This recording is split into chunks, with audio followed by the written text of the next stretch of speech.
I'm here at Atlantic Motorsport Park in Shubenacadie, Nova Scotia today, shooting the Atlantic Road Racing League Superbikes and leading a field trip with a number of Photo Guild of Nova Scotia photographers and trying to show how to better improve your general sports photography. Today we started off with a group discussion on safety and safe practices around a racetrack.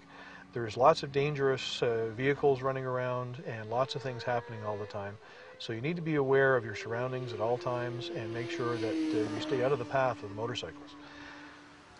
Unfortunately, you won't likely get great results with a pocket camera at the track. Gear is rather important, although even an entry-level DSLR with a long lens is a great start.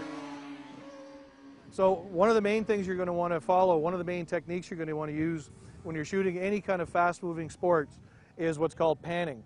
Now with panning, it involves a couple of things. First, you have to press your shutter button halfway to pre-focus on the object, and then you move to track your object through the frame of the shot. So it involves a couple of things where you keep the camera stable, keep your elbows tucked in, press the button partway to focus, and then squeeze the trigger. Don't pull the trigger, squeeze the trigger, and follow your subject through the frame. If you can do that, you'll get much clearer, much sharper, more interesting pictures when the background blurs, but yet the motorcycle or the object in the frame is nice and sharp and still looks like it's doing something. There's no hard and fast rule about exposure when shooting at the track, but I usually take a few readings with my camera's meter to start with. Most people expect that you need a fast shutter speed to freeze the motion, but in fact, I usually use a shutter speed that's typically at or below the focal length of my lens to help create a background blur while I pan the shot. In fact, if the shutter speed is too high, the bike looks like it's not moving in the shot and looks like it may even fall over.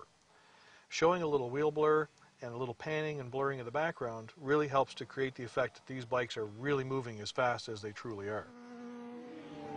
Okay, the last trick is to, if you're using a camera that has an image stabilized lens or a body that's image stabilized, when you're shooting moving motorsports like this, it's very important to actually turn off the image stabilization.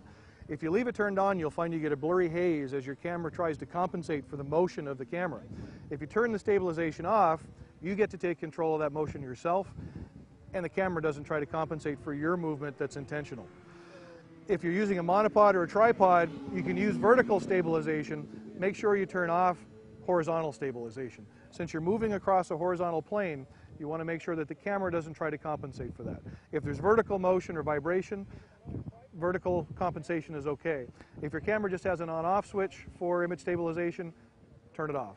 You'll find you get much better results in your images because of it. I usually try to keep my aperture to somewhere between f5.6 to f8 to create enough depth of field so that the entire bike stays in focus while still creating that blur in the background if at all possible. Hi, I'm Jen Freed and I'm here to shoot racing bikes today with my camera. And I've never done it before, but I find it really challenging to try to pan with the camera and keep them in focus.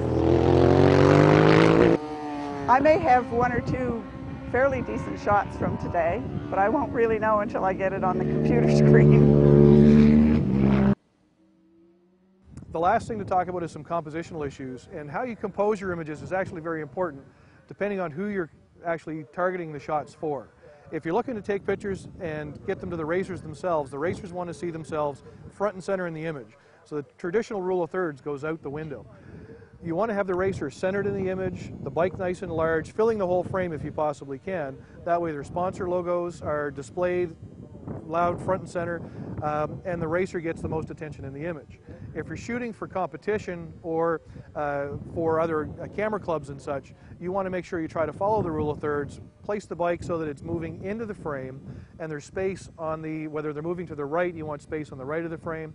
If they're moving to the left, you want space on the left of the frame so they have room to move into. You don't want empty space behind the bike, you want empty space in front of the bike so it looks like they're moving into the picture.